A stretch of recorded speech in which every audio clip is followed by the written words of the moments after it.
संत रामपाल जी महाराज के आध्यात्मिक ज्ञान के माध्यम से मैं नैन्सी अभिनेता मनोज वाजपेयी जी, जो कि एक बड़े ही अद्भुत और सुलझे हुए कलाकार हैं, उन्होंने एक प्रश्न किया था नीलेश मिश्रा जी से अपने एक इंटरव्यू के द्वारा। उस प्रश्न का उत्तर मैं इस वीडियो के माध्यम से उन तक पहुंचाना चाहती हूं। आशा है कि आप मेरी मदद करेंगे उन तक यह उत्तर पहुंचाने में। वीडियो को ज़्यादा से ज़्यादा शेयर करें। तो सबसे पहले जान लेते हैं आखिरकार मनोज वाजपेयी जी का प्रश्न क्या था। तो अगर आप किसी और को बता रहे हो, आपने कहा आप अपना मजाक उड़ाते हैं, कौन है मनोज वाजपेयी? हाँ, मनोज वाजपेयी जो है, ये बड़ा अच्छा सवाल किया आपने। कौन है मनोज वाजपेयी? एक बहुत ही अंतर्मुखी जी। और जो जीवन मृत्यु के रहस्य को समझने में आज भी लगा हुआ है। अच्छा। बड़ा अजीब लगेगा आपको, लेकिन ये मेरी खोज शुरू हुई थी बचपन से और आज तक चल रही है कि जीवन मृत्यु का चक्र क्या है। अच्छा जी।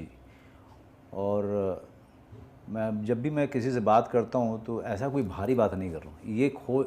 ये सवाल मेरे अंदर में 8 साल की उम्र में भी था, जब मैंने पहली बार अपनी क्या था सवाल? चाची को मरते को जब पहली बार किसी को मरते हुए देखा, किसी की डेथ देखी, और जो मैं हिला, उसके बाद से जो खोज शुरू हुई, तलाश शुरू हुई अंदर में कि जीवन मृत्यु का ये चक्र है क्या। अगर ये जीवन के बाद मृत्यु ही है तो फिर जीवन क्यों है। जी। तो ये मनोज वाजपेयी वही है। उन्होंने बड़ा ही अच्छा प्रश्न किया है। यह प्रश्न न सिर्फ मनोज वाजपेयी जी के दिमाग में है, बल्कि इस संसार के हर जीवित प्राणी के दिमाग में यह प्रश्न कहीं ना कहीं मौजूद है।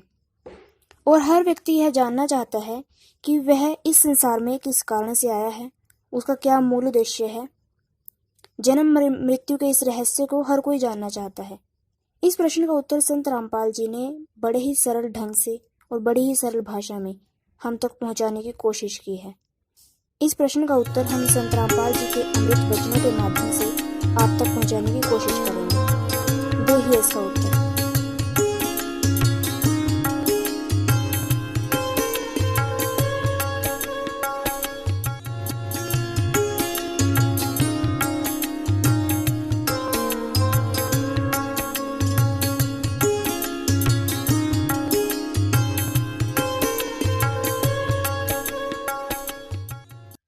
पूर्ण ब्रह्म,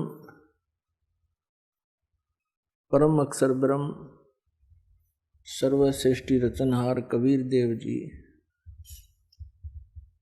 ये हम सभी आत्माओं के जनक हैं। ये हम सबके उत्पत्ति करता है। उसी परमेश्वर की असीम कृपा से आप जी यहाँ सत्संग के अंदर उपस्थित हुए हो। पुण्यात्माओं, परमात्मा कबीर देव जी स्वयं सतलोक से आते हैं, जहां हम सभी का उद्गम स्थल है, जहां हम सभी उत्पन्न किए गए थे, जहां हम रहा करते थे, वो सतलोक है। सतलोक का अर्थ है शाश्वत स्थान। शाश्वत मीन सदा रहने वाला, जिसका कभी नाश ना हो। हम वहां रहा करते थे सतलोक में। हमारा जन्म और मृत्यु नहीं होता था, वृद्ध अवस्था नहीं थी। वो अनाम्य लोक है। अनाम्य का अर्थ होता जिसमें कोई रोग ना हो। एक अनामी लोक है, वो अलग है। अनाम्य का अर्थ होता जिसमें कोई रोग ना हो। हम उस लोक में रहा करते थे, और हम अपनी गलती के कारण, अपनी नासमझी के कारण, हमने वहां एक भयंकर भूल करी, जिस कारण से हम सभी यहाँ काल के जाल में फंस गए। ये काल का लोक है, जो श्रीमद् भगवद गीता अध्याय नंबर 11 के श्लोक 32 में खुद कहता है कि मैं काल हूं अर्जुन, अब सभी को खाने के लिए आया हूं, सबका नाश करूंगा। अर्जुन श्री कृष्ण को बहुत अच्छी तरह जानता था। श्री कृष्ण अर्जुन के साले थे, क्योंकि श्री कृष्ण की बहन सुभद्रा अर्जुन से ब्याही थी। और उसके पश्चात भी उस समय जब वो काल प्रकट हुआ, काल आया, प्रवृत्त हुआ, श्री कृष्ण जी के शरीर में प्रवेश हो करके और फिर शरीर से बाहर निकल के उसने अपना विराट रूप दिखाया, श्री कृष्ण का शरीर ओझल कर दिया। तब अर्जुन पूछता है कि हे महानुभाव, आप कौन हो? मैं आपसे अपरिचित हूं, मैं बहुत भयभीत भी हूं। इससे सिद्ध है कि वहां वो श्री कृष्ण जी नहीं थे, काल था। वो काल बोल रहा था। श्रीमद् भगवत गीता जी का ज्ञान इस काल भगवान ने दिया है श्री कृष्ण जी के शरीर में प्रवेश करके। तो वो स्वयं कहता है कि मैं काल हूं और अब प्रवृत्त हुआ हूं। यदि श्री कृष्ण गीता जी का ज्ञान दे रहे होते तो ये शब्द प्रयोग नहीं करते और न ही अर्जुन को ये पूछने की आवश्यकता पड़ती आप कौन है।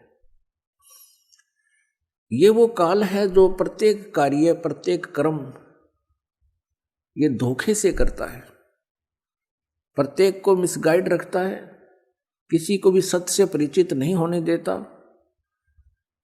और गीता जी अध्याय नंबर 4 के श्लोक 5 और 9 में ये खुद कहता है, अर्जुन तेरे और मेरे बहुत जन्म हो चुके हैं, तू नहीं जानता, मैं जानता हूं। मेरे जन्म और कर्म अलौकिक हैं। इसके कर्म अलौकिक ऐसे हैं कि ये किसी को सच्चाई से परिचित नहीं होने देता, अपने वास्तविक रूप को कभी किसी के सामने प्रत्यक्ष नहीं करता। ये काल है जिसके लोक में हम फंस गए हैं। और ये स्वयं अर्जुन कह रहा है, क्योंकि वो श्री कृष्ण मान रहा था उनको, कह रहा कि हे भगवान, आप तो देवताओं को भी खा रहे हो। 11वें अध्याय के 21वें श्लोक में आप ऋषियों को भी खा रहे हो और वो आपसे ही मंगल कामना कर रहे हैं, प्रार्थना कर रहे हैं अपनी सुरक्षा की। आप उन्हें भी खा रहे हो। कुछ आपकी दाढ़ों में लटके हुए हैं, सब के सब आपके मुख में समा रहे हैं। तो 11वें अध्याय के 32वें श्लोक में कहता है, अर्जुन मैं काल हूं, मैं अब प्रवृत्त हुआ हूं और तू ना युद्ध करेगा तो भी मैं इनको मार डालूंगा, मैंने इनको खाना है। तो ये लोक इस काल का है और यहां जन्म और मृत्यु कंपलसरी है, क्योंकि इसको काल भगवान को एक श्राप लगा हुआ है 1,00,000 मानव शरीरधारी प्राणियों का नित आहार करने का। पुण्यात्माओं, जैसे ये स्थूल शरीर तो यहाँ रह जाता है, हम तो इसके काम लगे रहते हैं। कोई जमीन में गाड़ देता है, कोई सवा कर देता है, संस्कार कर देता है, जला देता है, कोई जल प्रवाह कर देता है, कोई वैसे जंगल में डाल देता है। ये स्थूल शरीर को नहीं खाता, इसके अंदर सूक्ष्म शरीर है और सूक्ष्म शरीर के अंदर पूरे जीवन में मनुष्य शरीर के अंदर जितने भी ये व्यसन करता है, आहार करता है, उसका सूक्ष्म तत्व समावेश हो जाता है सूक्ष्म शरीर में। और उस सारे 1,00,000 मानव शरीरधारी प्राणियों को तपतशिला के ऊपर एक बहुत बड़ी तपतशिला माने अपने आप गर्म एक तवे जैसी पत्थर की टुकड़ी है, उसके ऊपर डाल देता है। वो स्वतः गर्म रहती है, बहुत बहुत गर्म होती है और सभी प्राणियों को उसके ऊपर डाल देता है। फिर वो वहाँ प्राणी ऐसे तड़प तड़प कर जैसे खील भुन्या करें, ऐसे चटक पटक करते हैं और वो मरते नहीं। सूक्ष्म शरीर में पीड़ा बहुत होती है, सब तौबा बोल जाते हैं। उनसे निकले हुए गंध को वो काल खाता है।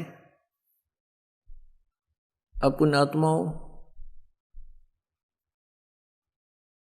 जिसका उद्देश्य ही यहाँ खाना है, मारना है, और इसीलिए जन्म और मृत्यु यहाँ कंपलसरी है, तो ऐसे लोक में हम रह